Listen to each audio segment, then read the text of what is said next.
So, oh hi. Welcome to Stratford-Upon-Avon. The name literally means street, like roads, no, what is it? Meeting place of roads crossing the Avon River.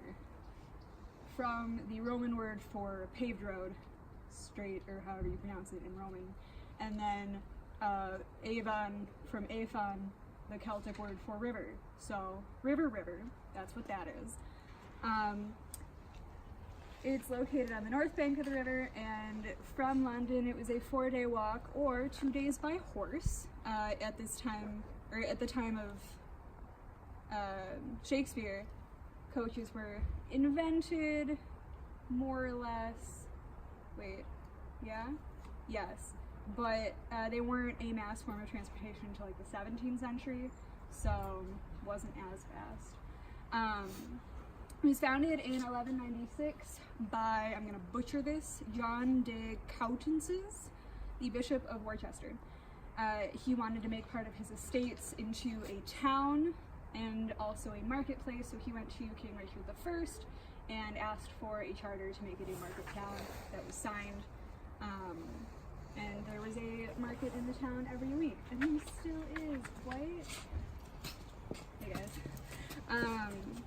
So obviously a big point of the town is Holy Trinity Church. This is where Shakespeare was baptized and where he is buried. There was a sign somewhere. And it was founded in the early 13th century, so there's that. And Shakespeare is obviously a huge part of this town because of his history here. So he did move to London and do a lot of his work there.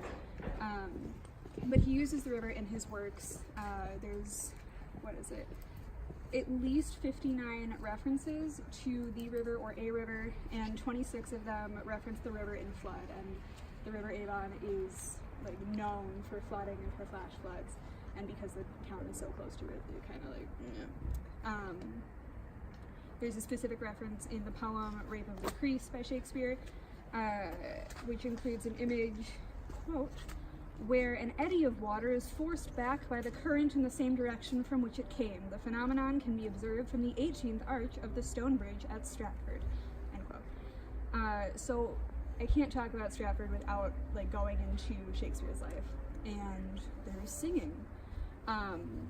His exact birth is unknown, but it is generally considered to be April 23rd, 1564, as he was baptized on the 26th of April. He was born on Henley Street. You can see his birthplace. I don't know which direction it is, generally that way. And he was baptized at Holy Trinity Church.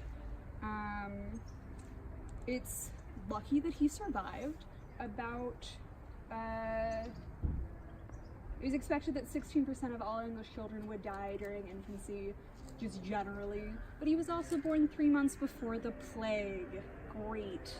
And at that point, more than a tenth of Stratford's population perished due to the plague, and their neighbors lost 4 children. Stop it.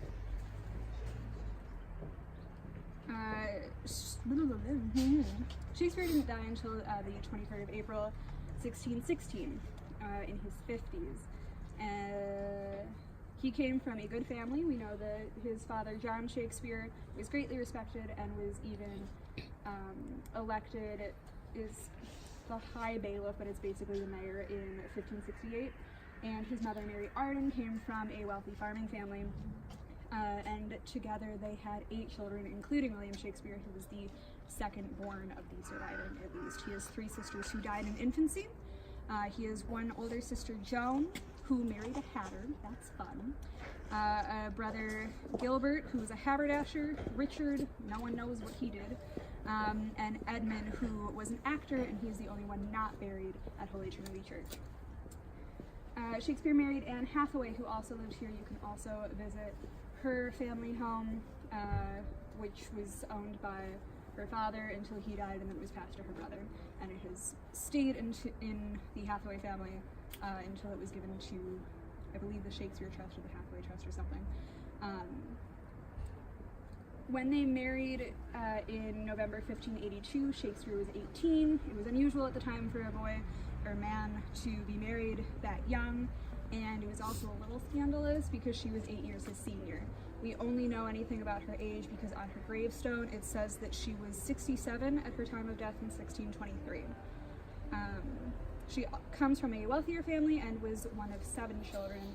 Not much is known about her in general or about their relationship, except that when he went to London, he would send money monthly to her and their children, and so we assume there's at least an obligation or some sort of love between them. They did have 3 children together. They had Susanna, and then twins Judith and Hamnet. Hamnet died at age 11, around the time that he started writing Hamlet, and we assume it was for his grief. And then we get to his lost years. No one really knows what happened. There's speculations. We know he left Stratford in 1582, but he doesn't pop up again until 1592, when he's already an established playwright and actor in London.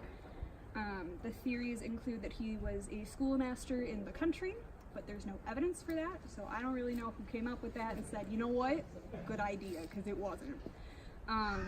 He might have traveled to Italy, he might have served as a soldier, and he might have gone sailing with Sir Francis Drake, but this is only assumed based on his references to war and sea and Italy in his plays.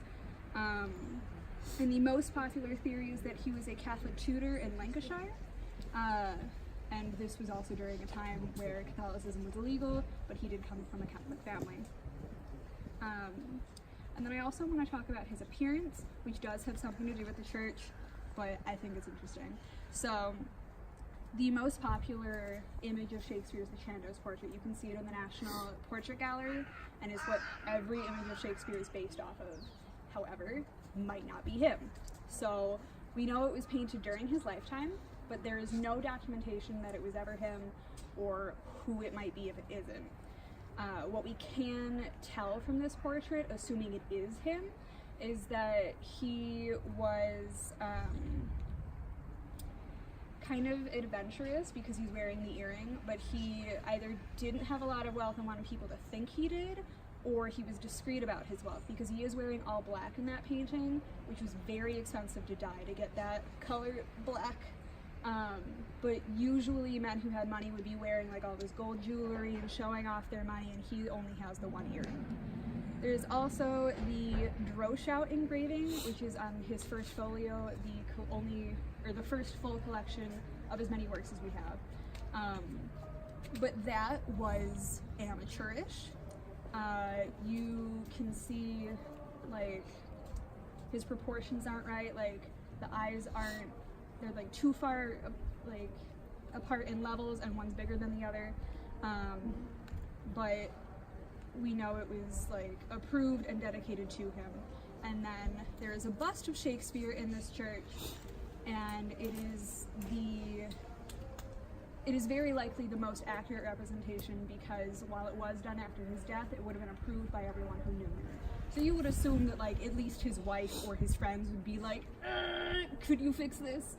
The only thing is that the colors may not be accurate, because while it was painted originally, it was weathered down and eventually became all white, like most statues do.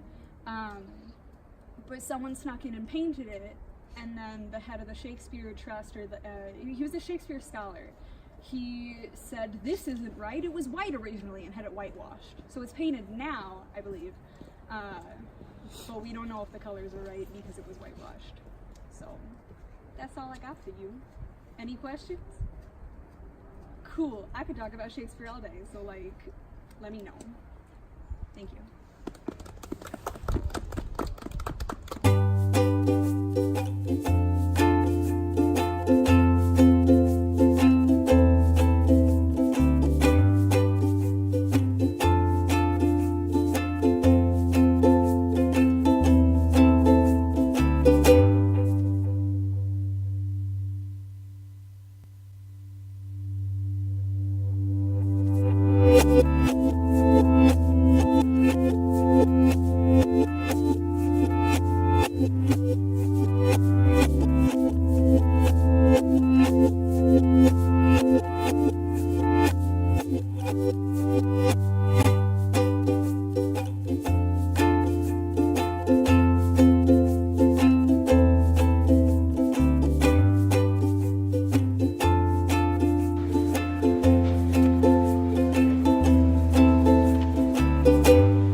Thou art a boil, a plague sauce, an embossed carbuncle in my corrupted blood. Here it goes.